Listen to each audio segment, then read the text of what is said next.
Good morning friends.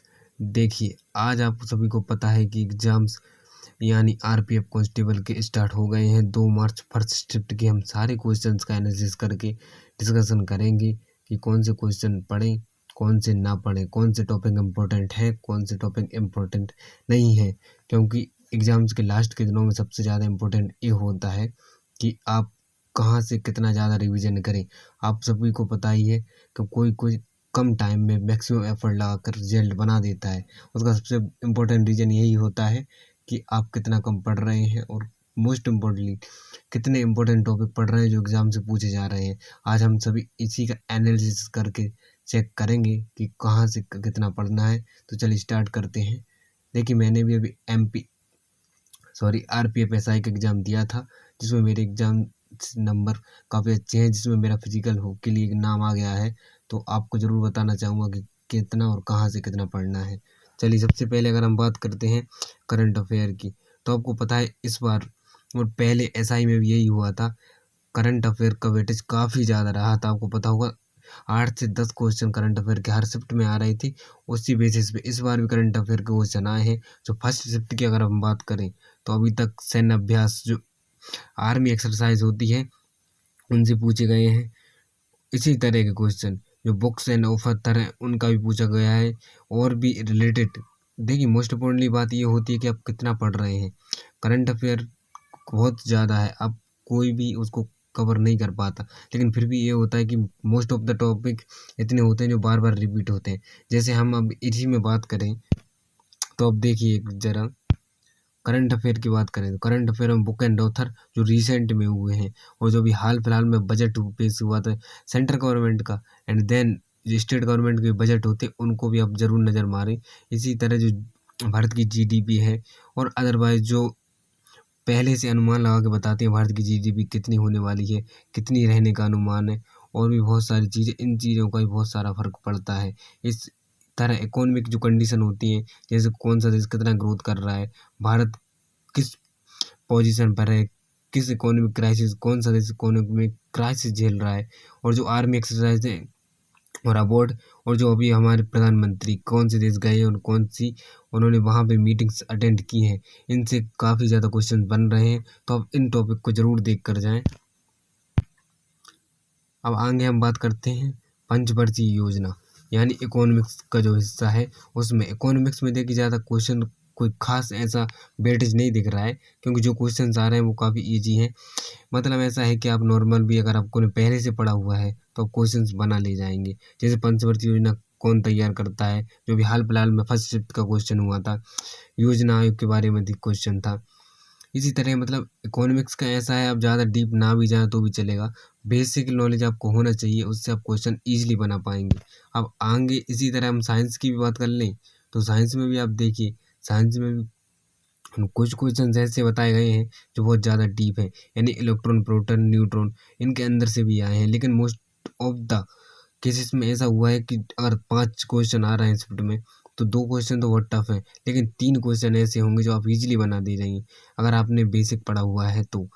वैसे Lucent से ही आपने अगर पढ़ा हुआ है, जैसे विटामिन सी का रासायनिक नाम पूछा गया है जो फर्स्ट शिफ्ट की बात करें, जल का रासायनिक सूत्र पूछा गया है। इसी तरह के इस ईजी क्वेश्चन आप इतना नहीं बोल सकते एग्जाम बहुत टफ है। एग्जाम बहुत ईजी टू मॉडरेट आ रहा है, यानी एट नॉर्मली बच्चा 80+ अटेंड ईजिली कर पा रहा है। आप अब नेक्स्ट टॉपिक पे, तो हिस्ट्री में इस बार मेडिएवल हिस्ट्री बहुत आ रही है, यानी मध्यकालीन भारत बहुत ज़्यादा पूछ रहा है। जैसे इसमें भी भारत में आप क्वेश्चन को भी देखें, रामकृष्ण मिशन जितनी भी स्थापनाएं हुई हैं उनको आप ज़रूर देखें। जितनी जैसे रामकृष्ण मिशन की स्थापना, ब्रह्म समाज, जो जितनी समाज है और अन्य इसी तरह की स्थापनाएं आधुनिक भारत से ज़रूर पढ़ लें। और उसी की बात करें तो मौर्य साम्राज्य यानी आधुनिक भारत में, मध्यकालीन भारत में जितने भी कुछ शासक हुए हैं उनकी नीति या रणनीति, इनके बारे में क्वेश्चन काफ़ी आ रहे हैं, तो उनको भी आप एक बार ज़रूर देख कर जाएँ। खासकर मौर्य साम्राज्य और गुप्त काल, इससे क्वेश्चन काफ़ी आ रहे हैं। इसी तरह अगर ज्योग्राफी की भी बात करें तो उससे भी नदियाँ, कई क्वेश्चन हर शिफ्ट में देखने को मिल रहा है। अभी तक भारत की जो सीमावर्ती राज्य देश हैं उनसे भी संबंधित क्वेश्चन आ रहे हैं, ज्योग्राफी में नॉर्मली क्वेश्चन ये होता है, वो 10th बेस का एग्जाम है तो आपको 10th बेस पर ही क्वेश्चन आ रहे हैं, यानी ज़्यादा डीप नहीं है। अगर आपने नॉलेज बेसिकली पढ़ा हुआ है ना तो आप इजीली क्वेश्चन बना ले जाएंगे। जैसे पहाड़ पर्वत, इनसे भी क्वेश्चन आ बहुत ही ईजिली आ रहा है। जो क्वेश्चन है जी सारे ऐसे जो RPF अभी हाल फिलहाल में फर्स्ट शिफ्ट का वो उससे एनालिसिस करके बताया हूँ, और ईजिली आप अगर इसको सही से पढ़ेंगे तो ईजिली बना के ले जाएंगे। और आगे अगर इस तरह की बात भी हम पॉलिटी की बात करें तो पॉलिटी में से संशोधन हुए हैं जो हाल फिलहाल में। पहला संशोधन आर्टिकल आर्टिकल भारत जो संविधान में है, भारत के भाग और अनुसूची, इनसे हर शिफ्ट में क्वेश्चन आ रहा है। सबसे बड़ी बात ये है कि क्वेश्चन इतना टफ नहीं आ रहा है। अगर आप बेसिक नॉलेज आपने पढ़ा हुआ है ना तो आप बात बना ले जाएंगे। बेसिक मैं बार बार इसलिए बोल रहा हूँ क्योंकि क्वेश्चन ज़्यादा टफ नहीं बना रहे हैं। आप नॉलेज थोड़ी सी बेसिक समझ है आपको तो आप क्वेश्चन बना ले जाएंगे। आप बेसिक आपने नॉर्मली बेसिक से थोड़ा भी पढ़ा हुआ है ना तो आपको परिभाषा, जैसे SI में फंसा दिया जा रहा था, क्वेश्चन में थोड़ा डीप जा रहा था, इसमें ऐसा नहीं हो रहा है। क्वेश्चन बहुत ईजिली ले जा रहा है और आप इजीली इनको मैक्सिमम कम टाइम में भी मैक्सिमम पढ़ के नंबर ले जा सकते हैं, इसलिए ज़्यादा लोड लेने की ज़रूरत नहीं है। स्टैटिक की भी बात करें तो स्टैटिक का भी ऐसा ही हाल है। स्टैटिक में भी लोग ये बोल रहे हैं कि स्टैटिक नहीं आ रहा है, लेकिन स्टैटिक नॉर्मली ये होता है कि अब डांस जो भी स्टैटिक कल्चर होता है उससे रिलेटेड होता है, यानी इससे क्वेश्चन देखने को मिले हैं।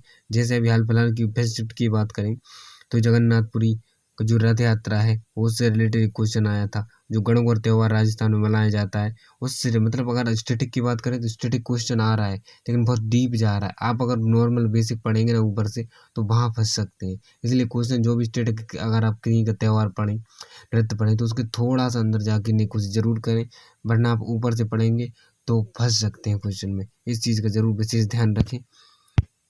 बाकी डिसेंट अटेम्प्ट की बात करें तो 80 to 90 कोई भी स्टूडेंट इजीली टच कर रहा जा रहा है। पेपर का लेवल इजी टू मॉडरेट आ रहा है। Time management little bit tough, कुछ बोल रहे हैं कि रीजनिंग जो है, रीजनिंग बहुत कैलकुलेटिव है, कुछ बोल रहे हैं रीजनिंग मेंटेन है। इसका सिंपल सा इजी में मतलब है तो आपको होता है time and management. Time management बहुत ज़्यादा इंपॉर्टेंट होने वाला है, क्योंकि मैथ के क्वेश्चन बहुत ईजी आ रहा है लेकिन टाइम एंड रीजनिंग में पजल्स काफ़ी आ रही हैं, यानी सिटिंग अरेंजमेंट, उसमें आपको टाइम ज़्यादा लग जा रहा है तो आप उसको मैनेज जरूर करें। तो इन चीज़ों का ध्यान रखते हुए all the best for your upcoming exams. All the best. अगर आपको और ज़्यादा एनालिसिस चाहिए, मैं सारी क्वेश्चन लाने वाला हूँ बहुत जल्दी, जो अभी फर्स्ट शिफ्ट में मैथ और रीजनिंग के हुए हैं। और आपको वीडियो पसंद आए तो वीडियो को लाइक शेयर एंड सब्सक्राइब करना ना भूलें। Thank you so much.